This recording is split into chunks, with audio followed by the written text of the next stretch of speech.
ঢাকার চারদিক, ফুলে ফেঁপে উঠছে চারপাশের নদ নদী। দিন যত যাচ্ছে বিপদসীমার উপরে পানি ওঠা নদীর সংখ্যা বাড়ছে বিপদসীমার উপরে ওঠা স্টেশনের সংখ্যাও। আগামী 24 ঘন্টায় পরিস্থিতি আরও ভয়াবহ খারাপের দিকে যেতে পারে বলে আবহাওয়াবিদরা ধারণা করছেন। উত্তর জনপদ এখনও বানে ভাসছে। সিলেট অঞ্চলেও দেখা দিয়েছে নতুন করে বন্যার শঙ্কা। রাজধানীতে কিছুটা কমলেও দেশের বিভিন্ন জেলায় থামছে না আকাশ ভাঙ্গা বৃষ্টি। তারপরও টানা 3 দিনের বৃষ্টিতে হাঁসফাঁস করছে রাজধানীবাসী। বেশিরভাগ সড়কে কোমর পানি থাকায় ভোগান্তিতে সঙ্গী করে চলতে হচ্ছে পথ। জাতিসংঘ ইঙ্গিত দিয়েছে 1988 সালের পর বাংলাদেশে এবারের বন্যা বেশি দীর্ঘস্থায়ী হতে পারে। জুলাই পেরিয়ে আগস্টের প্রথম সপ্তাহেও বন্যার পানি থাকতে পারে।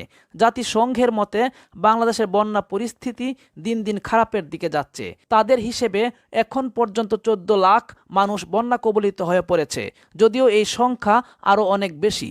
জাতিসংঘের office for the coordination of humanitarian affairs তথ্য জানিয়েছে, সামনের সপ্তাহে বাংলাদেশের মোট জেলার অর্ধেক বন্যায় কবলিত হবে।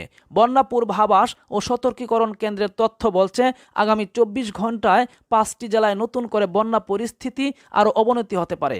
সেগুলো হলো কুড়িগ্রাম, গাইবান্ধা, সিলেট, সুনামগঞ্জ ও নেত্রকোনা। এছাড়া উত্তর পূর্বাঞ্চলের মেঘনা অববাহিকার প্রধান নদ নদীর পানি সমতল থেকে আরও বাড়বে। ব্রহ্মপুত্র নদের পানি সমতল থেকে বাড়তে শুরু করেছে, তা আগামী 48 ঘন্টা পর্যন্ত বাড়তে পারে। এছাড়া যমুনা নদীর পানিও আজ থেকে বাড়তে পারে বলে জানিয়েছে বন্যা পূর্বাভাস ও সতর্কীকরণ কেন্দ্র। এদিকে রাজধানীর আশেপাশের জেলাগুলোতে বন্যা পরিস্থিতি ক্রমেই অবনতি হচ্ছে।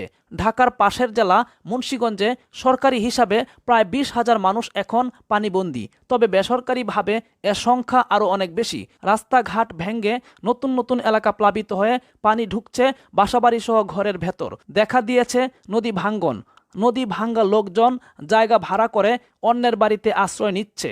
লোহজং, টঙ্গীবাড়ি ও শ্রীনগরের যেদিকে চোখ যায় সেদিকেই পানি আর পানি। প্রতিদিনই এসব এলাকার নতুন নতুন গ্রাম প্লাবিত হচ্ছে। বন্যার পানিতে ভাসছে লোহজং ও শ্রীনগরের গ্রামের পর গ্রাম। পানিতে তলিয়ে গেছে অসংখ্য মাছের ঘের। এতে পানিবন্দী হয়ে পড়েছে 20,000-এরও বেশি পরিবার। দেখা দিয়েছে বিশুদ্ধ পানি ও খাদ্য সংকট। গাজীপুরের কালিয়াকৈরের কয়েকটি ইউনিয়নের নিম্নাঞ্চল বানের পানি ঢুকে পড়েছে। অনেক এলাকার নিচু সড়কে হাঁটু পর্যন্ত পানি উঠেছে। এতে পথচারীরা চলাচলে ভোগান্তিতে পড়েছে। উপজেলার নিম্ন অঞ্চলের নতুন নতুন এলাকায় প্রতিদিনই পানি ঢুকে পড়ছে। গরু ছাগল নিয়ে বিপাকে পড়ছে শত শত মানুষ। মানিকগঞ্জের 7 উপজেলার মধ্যে বন্যা কবলিত হয়েছে দৌলতপুর, শিবালয় ও হরিরামপুর। শিবালয়ের আরিচা ঘাট পয়েন্টে গতকাল যমুনা নদীর পানি বিপদসীমার 60 সেন্টিমিটার উপর দিয়ে প্রবাহিত হয়েছে।